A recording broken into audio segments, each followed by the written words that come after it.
Transfer से ban हटने पर भले ही कर्मचारियों को राहत महसूस हुई हो, लेकिन प्रदेश के 2 लाख थर्ड ग्रेड शिक्षकों में मायूसी है। क्या है वजह, देखिए इस रिपोर्ट में।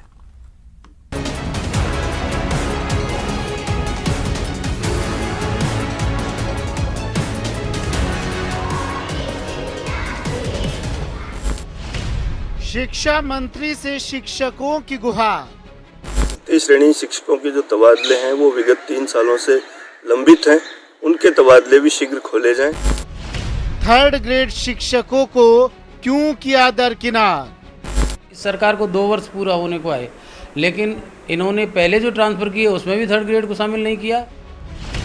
कब तक करना पड़ेगा ट्रांसफर का इंतजार? सरकार की तरफ से बहुप्रतीक्षित तबादले खोले गए हैं, संगठन उसका स्वागत करता है। तबादलों से बैन हटने का स्वागत है, शिक्षा मंत्री डोटासरा का आभार है, पर उनसे एक फरियाद भी है। सरकार थर्ड ग्रेड शिक्षकों को क्यों दरकिनार कर दिया? परंतु संगठन ये भी मांग करता है कि तृतीय श्रेणी शिक्षकों के जो तबादले हैं वो विगत 3 सालों से लंबित हैं, उनके तबादले भी शीघ्र खोले जाएं। साथ ही टीएसपी में जो सेकंड ग्रेड और थर्ड ग्रेड टीचर्स हैं, उनके तबादले भी विगत 5 साल से लंबित हैं। शिक्षा मंत्री ने साफ कह दिया है कि प्रदेश के करीब 2 लाख थर्ड ग्रेड शिक्षकों को ट्रांसफर के लिए और इंतजार करना पड़ेगा, पर कब तक कोई नहीं जानता। वैसे थर्ड ग्रेड शिक्षकों के साथ ऐसा पहली बार नहीं हुआ है। थर्ड ग्रेड शिक्षकों के तबादले बीजेपी सरकार के दौरान किए गए थे। उसके बाद से ही थर्ड ग्रेड शिक्षक तबादलों का इंतजार कर रहे हैं। पिछले साल सितंबर में करीब 8000 शिक्षकों के तबादले किए गए थे। ट्रांसफर में थर्ड ग्रेड शिक्षकों को शामिल नहीं किया गया। सरकार को 2 वर्ष पूरा होने को आए, लेकिन इन्होंने पहले जो ट्रांसफ़र किए उसमें भी थर्ड ग्रेड को शामिल नहीं किया और आज भी थर्ड ग्रेड को ये शामिल नहीं कर रहे हैं। ये बहुत दुर्भाग्यपूर्ण है और उन शिक्षकों की वेदना, जिसमें 4 लाख शिक्षक और प्रबोधक भी शामिल हैं, वो भी स्थानांतरण के इंतजार में हैं। पहले की तरह शिक्षक और कर्मचारी शाला दर्पण पोर्टल पर जाकर अपने तबादले के लिए आवेदन कर सकेंगे। उम्मीद की जानी चाहिए कि तबादले पारदर्शिता और नियम कायदों के मुताबिक होंगे, जिससे न सिर्फ शिक्षकों की समस्याएं दूर होंगी, बल्कि छात्रों को भी पढ़ाई लिखाई का बेहतर माहौल मिलेगा। न्यूज़ 18 राजस्थान के लिए जयपुर से महेश दाधीच की रिपोर्ट। डूंगरपुर जिले में शिक्षक भर्ती 2018 के तहत रिक्त रहे अनारक्षित 1167 पदों को भरने का विवाद गरमाने लगा है। एक और जहां एसटी वर्ग सभी पदों पर एसटी वर्ग की भर्तियों के लिए कांकरिया डुंगरी पर पड़ाव डाले, वहीं समानता मंच सरकार से रिक्त पदों को सभी वर्गों से भरने की मांग कर रहा है। मामले में राजनीतिक दखलंदाजी से डूंगरपुर जिले में एसटी व नॉन एसटी वर्ग के बीच सामाजिक सद्भाव भी बिगड़ने का अंदेशा है।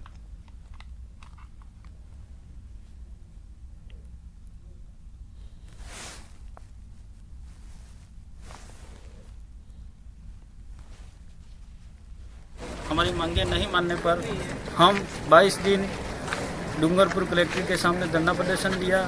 धरना प्रदर्शन में हमको आश्वासन दे के उठाया था और कहा था 17 तारीख तक आपका काम करवा लेंगे, लेकिन उसके बावजूद हमारा काम पूरा नहीं होने पर हम सभी अभ्यर्थी मिलकर काकरी डूंगरी चढ़े थे।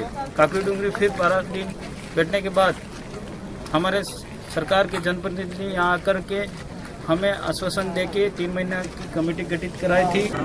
तो मैं यहाँ पर पहुंचा और उन लड़कों को समझाने के लिए, महिला को समझाने के लिए कि हमें ऐसा कोई गलत कदम नहीं उठाना है। हम आपकी बात सरकार तक पहुंचा रहे हैं और साथ ही प्रशासन को भी कहना चाह रहे हैं कि ये जो लोग बैठे हैं, अगर कोविड की बात करें तो शहर से कई दूर पहाड़ी पर बैठे हुए हैं। यहाँ पर न कोई कानून व्यवस्था बिगड़ रही है और ना ही कोई राजकार्य में बाधा, ऐसा कोई काम कर रहे हैं ये लोग। नीट 2018 के 1167 पदों के लिए जो पीएसपी क्षेत्र में भी आंदोलन चल रहा है, वो पद अनारक्षित होकर सभी वर्गों के लिए खुले हुए हैं, पर वर्तमान में कुछ नेता इसे एक जाति वर्ग विशेष के लिए बताकर यहाँ। बूंदी से एक परेशान करने वाली खबर आई है। लाखेरी में एसीसी सीमेंट फैक्ट्री प्रबंधन के गलत रवैये के चलते 850 मजदूर, उनके परिवार वाले भुखमरी की कगार पर हैं। ठेके पर काम करने वाले इन मजदूरों का कहना है कि महीने में उन्हें बमुश्किल 2 से 3 दिन का रोजगार मिलता है, जिससे परिवार का पेट पालने में उन्हें खासी मुश्किलें होती हैं। 6 दिनों से धरने पर बैठे मजदूरों ने जिम्मेदारों से मदद की गुहार लगाई है। हमने एक 28 सूत्री मांग पत्र दिया था प्रबंधन एसीसी लाखेरी सीमेंट वर्क्स को। उसमें ये सहमति बनी कि हम उच्च प्रबंधन मुंबई और लोकल प्रबंधन एसीसी लाखेरी का साथ मिलकर आपसी समझौता कर और एक ऐसा हल निकालेंगे जिसमें मजदूरों का हित हो, लेकिन वो हल पिछले 2 सालों से नहीं निकला है। पीएम नरेंद्र मोदी का जन्मदिन है और प्रदेश में एनएसयूआई की ओर से इस जन्मदिन को राष्ट्रीय बेरोजगार दिवस के रूप में मनाया जा रहा है। जयपुर में प्रदेश एनएसयूआई की ओर से राजस्थान विश्वविद्यालय में अनूठा प्रदर्शन हुआ। यूनिवर्सिटी के गेट पर युवाओं ने बेरोजगारी को प्रदर्शित करते हुए चाय पकौड़ी और मूंगफली के ठेले लगाए। वहीं पीएम मोदी से रोजगार की मांग की और प्रदर्शनकारियों से बात की संवाददाता महेश दाधीच ने। प्रधानमंत्री नरेंद्र मोदी का जन्मदिन कांग्रेस का छात्र संगठन एनएसयूआई राष्ट्रीय बेरोजगार दिवस के रूप में मना रहा है। राजस्थान यूनिवर्सिटी के बाहर एक अनूठा प्रदर्शन करते हुए एनएसयूआई ने, आप देख सकते हैं कि किस तरह से चाय के ठेले और थड़ी लगा करके यहाँ पर ये दिखाया है कि किस तरह से बेरोजगारी जो है वो युवाओं में बढ़ रही है। और सबसे पहले तो क्या आप वकालत के स्टूडेंट्स हैं? हाँ जी सर। क्या कर रहे हैं आप लोग? सर, जिस प्रकार से मोदी सरकार 2014 में आई थी तो उन्होंने बड़े बड़े युवाओं से वादे किए थे, साल में 2 करोड़ युवाओं को रोजगार देने की बात थी, लेकिन आज हम लाखों युवा डिग्रियां होने के बावजूद भी हम बेरोजगार हैं। मोदी जी मन की बात कर रहे हैं, अपना विदेशों में जा जाके अपना जन्मदिन मना रहे हैं, लेकिन हम युवाओं की तरफ उनका कोई ध्यान नहीं है। तो मोदी जी को कहना चाहते हैं कि मन की बात बंद कीजिए, हमें रोजगार दीजिए। मूंगफली जो कस्टमर आ रहे हैं उनको मूंगफली खिला रहे हैं कि जिस तरीके से आज राजस्थान वो पूरे प्रदेश पूरे भारत देश के अंदर बेरोजगार युवा जो बड़ी बड़ी डिग्रियां ले रहे हैं, इंजीनियर एमबीबीएस सबकी डिग्रियां लेने के बावजूद भी वो युवा बेरोजगार है और सड़कों पर पकौड़े तलते हुए चाय बेचते हुए नजर आ रहे हैं। प्रधानमंत्री जी ने देश के करोड़ों युवाओं से ये वादा किया, उन्हें उम्मीद बंधाई, उन्हें लोक लुभावने वादे किए, हम आपको रोजगार देंगे, हम एक मजबूत राष्ट्र का, मजबूत समाज का निर्माण करेंगे। उन युवाओं ने प्रधानमंत्री जी को वोट दिया, आज वो अपने आप को ठगा हुआ महसूस कर रहे हैं और प्रधानमंत्री जी की दी हुई प्रेरणा के अनुसार आज देश का युवा पकोड़े तलने को, चाय बनाने को, मूंगफली बेचने को मजबूर हो गया है। सर, मैं यूनिवर्सिटी कैंपस पॉलिटिकल साइंस। चाय स्पेशल है, 20 करोड़ की चाहिए साहब, स्पेशल चाहिए, पीने के बाद करंट आता सीधा। जिस प्रकार से हमारी सरकार केंद्र में बैठी हुई हर हफ्ते की हफ्ते मीडिया में आके करंट देती है, उसी प्रकार से हम चाय पिलाकर करंट देना चाहते हैं छात्रों को कि आने वाले ये देखिए हम आज ट्रेन हो चुके हैं, आने वाले वर्ष में हम इसी दिन ऐसे ट्रेन होंगे, हर मार्केट में बेरोजगार पकौड़ी, मूंगफली और चाय बना के हमारा बेरोजगार चलाएंगे। आज एनएसयूआई राष्ट्रीय बेरोजगार दिवस के रूप में प्रधानमंत्री जी का जन्मदिन मना रही है। जिस प्रकार से वो सत्ता में आए थे 2 करोड़ रोजगार प्रतिवर्ष देने के वादे के साथ में, उसके बिल्कुल उलट उन्होंने युवाओं से धोखा किया है। कैमरा पर्सन गणेश यादव के साथ महेश दाधीच, न्यूज़ 18 जयपुर। दौसा में पीएम के जन्मदिन को कांग्रेसियों ने बेरोजगार दिवस के रूप में मनाया और कलेक्ट्रेट के बाहर पकौड़े तलकर चाय बनाकर विरोध जताया। साथ ही प्रदेश में फैल रही बेरोजगारी के खिलाफ ज्ञापन सौंपा।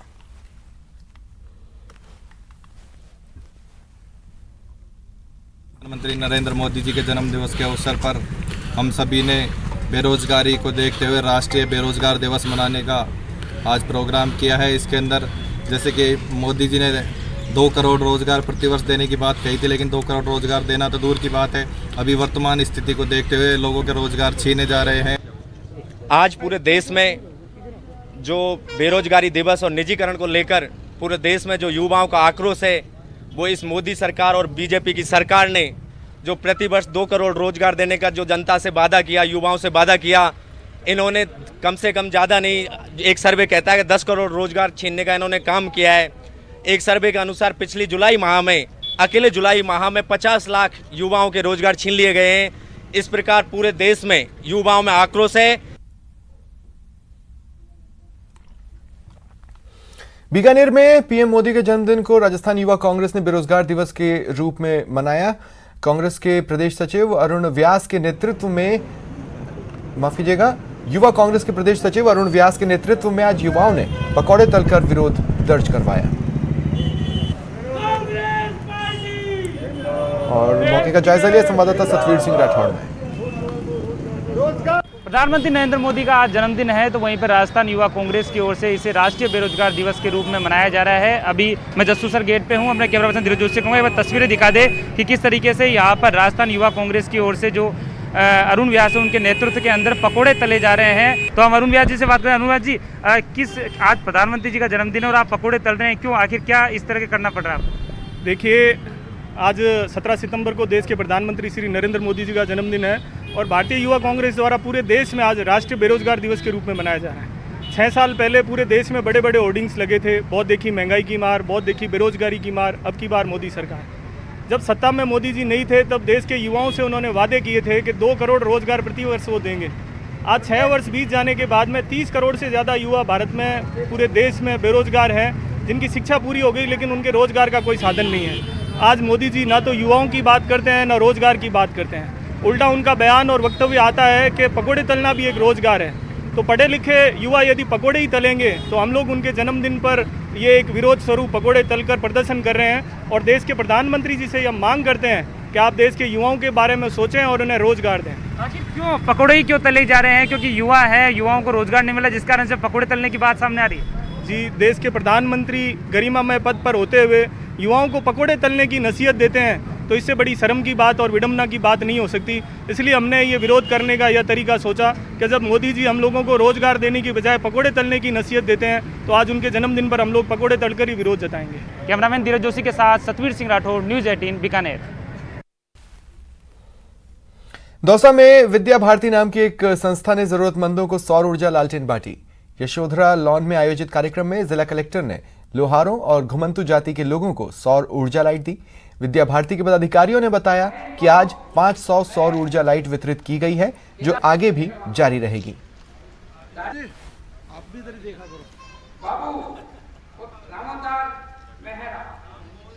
बिल्कुल, ये एक जो सोलर लालटेन जो होती है जिसमें आप है ना खुद अपने घर पे उसको चार्ज कर यूज़ कर सकते हैं, जिनके पास इलेक्ट्रिफिकेशन की सुविधा नहीं है। अब इससे मोबाइल चार्ज भी ये भामाशाहों के माध्यम से आज एक चिन्हित 50 गरीब परिवारों को आज सोशल डिस्टेंसिंग को देखते हुए उस हिसाब से वितरण किया गया। ये कार्यक्रम रहा, काफ़ी अच्छा है। मैं बधाई देना चाहूँगा जो भी भामाशाह जिन्होंने इसको संपन्न कराया है। विद्या भारती की योजना से जो घुमंतु जातियाँ हैं, यानी जिनके घरों में लाइट नहीं है, बिजली नहीं है, अस्थायी निवास बनाकर रहते हैं, ऐसे लोगों को गुजरात के एक दानवीर के सहयोग से और विद्या मंदिरों की बस्तियों में इस प्रकार के लोगों को इस सोलर लाइट वितरण का कार्यक्रम रखा गया है। और जो आज कार्यक्रम यहाँ किया गया, कलेक्टर साहब के द्वारा ऐसे लोगों को सोलर लाइट वितरित की गई है। कोटा के हड़ौती अंचल में इस बार मानसून की बेरुखी रही, जहां औसत आंकड़े से कम बारिश हुई, जिससे खरीफ सीजन की सोयाबीन, उड़द और धान की फसलों को पानी की जरूरत पड़ रही है। इसे देखते हुए कोटा बैराज डैम से निकलने वाली राइट और लेफ्ट कैनल में किसानों की डिमांड पर पानी छोड़ा गया है। राइट कैनल में अधिकतम 3500 क्यूसेक पानी चलाया जाएगा, वहीं लेफ्ट में अधिकतम 1000 क्यूसेक पानी चलाया जाएगा।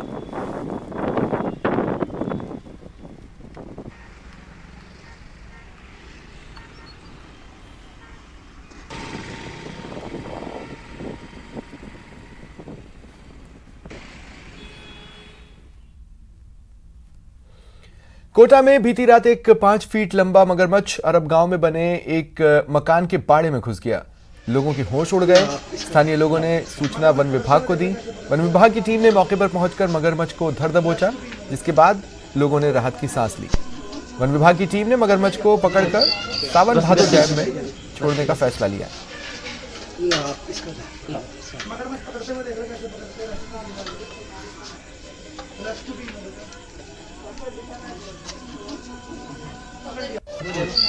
रस्सी रस्सी रस्सी रस्सी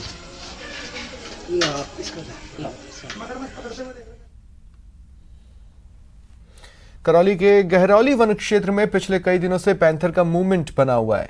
ग्रामीणों में दहशत है, लोग अपने घरों से निकलने में कतरा रहे हैं। ग्रामीणों ने पैंथर को पकड़वाने के लिए उपखंड अधिकारी टोडा भीम को ज्ञापन देकर उसे रिजर्व क्षेत्र में भिजवाने की मांग की है, लेकिन अधिकारियों की अनदेखी लोगों की परेशानी बढ़ा रही है। देखिए मेरे प्यारे दोस्तों, बघेरे के पंजे की वीडियो, ये देखो इसका रास्ता है, ये सारे देखो।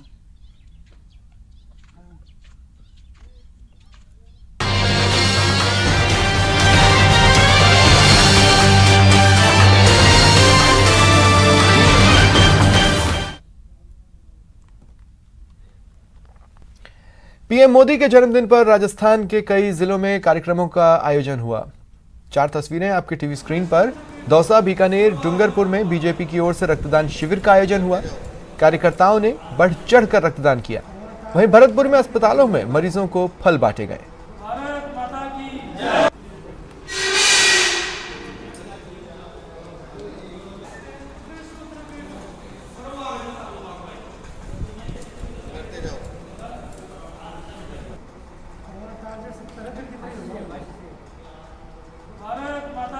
आजादी को चली बहने दीवानों की टोलियां। पीएम को देश विदेश से बधाइयां मिल रही हैं। इस खास मौके को बीजेपी सेवा सप्ताह के रूप में मना रही है। आज पीएम के बर्थडे के मौके पर कई कार्यक्रमों का आयोजन देश भर में हुआ है। जगह जगह केक काटे गए। दिल्ली से गुजरात तक 70 किलो का केक काटा गया और पीएम की लंबी उम्र की कामना की जा रही है। बसंती चोला आजादी को चली बहने दीवानों की टोलियां। वहीं पीएम के संसदीय क्षेत्र वाराणसी की बेटियों ने हवन पूजन, गीत संगीत के बीच शंखनाद कर उनके दीर्घायु होने की कामना की। मंत्रोच्चारण के साथ हारमोनियम और तबले पर शत शत दीप गुनगुनाकर बेटियों ने पीएम मोदी के लिए भगवान से मंगल कामनाएं की। पूरा माहौल भक्तिमय और अध्यात्ममय हो गया।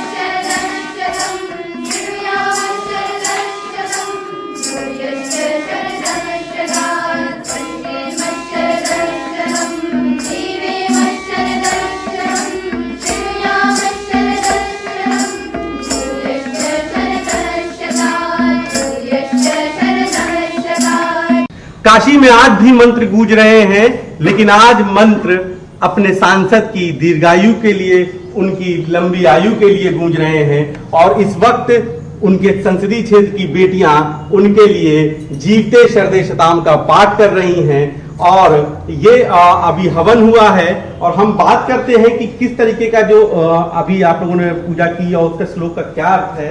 मैम आपका नाम है, अब जो आप श्लोक पढ़ रही थी उसका क्या अर्थ है? जी जी, ये जो कन्याएं मंत्र पाठ कर रही थी, उन मंत्रों में प्रार्थना की गई थी। जी मैम, पहले वो मंत्र बता दीजिए क्या है मैम। हाँ जी, वो मंत्र है कि तच्चक्षुर देवहितम पुरस्तात् शुक्रमुच्चर पश्येम शरदः शतम जीवेम शरदः शतम शृणुयाम शरदः शतम प्रब्रवाम शरदः शतम अदीनाः स्याम शरदः शतम भूयश्च शरदः शतम्। इसमें कामना की गई कि वो अपने जो माननीय मोदी जी हैं, प्रधानमंत्री हैं, उनके लिए कामना की कि वो जीवेम शरदः शतम 100 वर्ष की आयु तक पूर्ण आयु को प्राप्त करें और कानों से 100 वर्ष तक इसी प्रकार भली प्रकार सुनते रहें, बोलते रहें और देखते रहें। ये सारी कामनाएं। और हमने कहा कि अदीनाः स्याम शरदः शतम, वो सदैव स्वयं अपने अधीन रह करके और 100 वर्ष की आयु को प्राप्त करें। भूयश्च, और 100 से अधिक, 100 ही क्यों, 100 से अधिक आयु को प्राप्त करें। ऐसे संस्कृति पुरुष जिन्होंने अपनी प्राचीन धरोहर को संरक्षित किया है और उसके लिए संपूर्ण विश्व को एकजुट बना दिया, सबका साथ सबका विकास किया, नारियों का सबके लिए उनका हर प्रकार से ध्यान रहता है। हम सभी कन्याओं ने मिलकर अर्थात बहनों ने मिलकर प्रधानमंत्री मोदी जी के लिए दीर्घायु की कामना की है। अभी जैसा कि आप आचार्य जी से सुन रहे थे, जीवेम शरदः शतम पश्येम शरदः शतम शृणुयाम शरदः शतम, इसी प्रकार से बहुत सारे मंत्र हैं। आयुर यज्ञेन कल्पताम प्राणो यज्ञेन कल्पताम, अर्थात ये आयु जो है वो यज्ञ के द्वारा वृद्धि को प्राप्त होती है। तो हम प्रधानमंत्री मोदी जी के लिए, वो अभी वर्तमान में हमारे समक्ष नहीं है, फिर भी हम इच्छा से, मन से उनके दीर्घ आयु की कामना किए हैं। और हम सभी बहुत ज़्यादा उत्साहपूर्वक सारी कन्याएं यहाँ पर उपस्थित हैं और मोदी जी को बहुत सारी शुभकामनाएं प्रेषित कर रही हैं। इसी के साथ मैं सभी बहनों से कहती हूँ कि सभी बहनें मोदी जी के लिए बहुत सारी शुभकामनाएं। कैमरा पर्सन पंकज सिन्हा के साथ उपेंद्र द्विवेदी, न्यूज 18 वाराणसी। वहीं कंगना रनावत ने पीएम मोदी को बर्थडे विश किया। कंगना ने वीडियो के जरिए कहा कि हम भाग्यशाली हैं कि आप हमारे प्रधानमंत्री हैं और पहले किसी भी पीएम को इतना प्यार नहीं मिला जितना जनता आपसे प्यार करती है। माननीय प्रधानमंत्री जी, आपको जन्म दिवस की बहुत बहुत बधाई। मुझे आपसे कभी बात करने का मौका नहीं मिला और हम जब भी मिले हैं 2-3 बार फोटो ऑप्स के लिए मिले हैं, लेकिन मैं आपसे कहना चाहती हूँ कि ये देश आपको बहुत सराहता है। मुझे पता है कि ऐसी बहुत सारी आवाजें हैं, बहुत सारा शोर है जहां पे जितना अनफेयरली आपको ट्रीट किया जाता है, शायद ही किसी को इतनी गंदी बातें कही जाती है और इतना अपमान किया जाता है, खासकर किसी प्रधानमंत्री को तो शायद ही कोई इतने अभद्र शब्द और इतनी गलत बातें बोलता होगा। मगर आप जानते हैं कि वो बहुत कम लोग हैं, वो सिर्फ एक प्रोपेगेंडा है जो साधारण भारतीय आपके लिए महसूस करता है। वो जब मैं देखती हूं तो मुझे नहीं लगता इतना सम्मान, इतनी भक्ति, इतना प्रेम किसी प्रधानमंत्री को इससे पहले मिला है। बस मैं यही कहना चाहती हूँ कि वो करोड़ों भारतीय जो सोशल मीडिया पे नहीं है, जिनकी आवाजें शायद आप तक नहीं पहुंच पाती हैं, मैं यही कहना चाहती हूँ कि वो सब आज प्रार्थना कर रहे हैं आपकी लंबी उम्र की। और हम बहुत ही भाग्यशाली हैं कि हमें आप जैसे प्रधानमंत्री मिले हैं। जय हिंद। फिलहाल इतना ही, नमस्कार।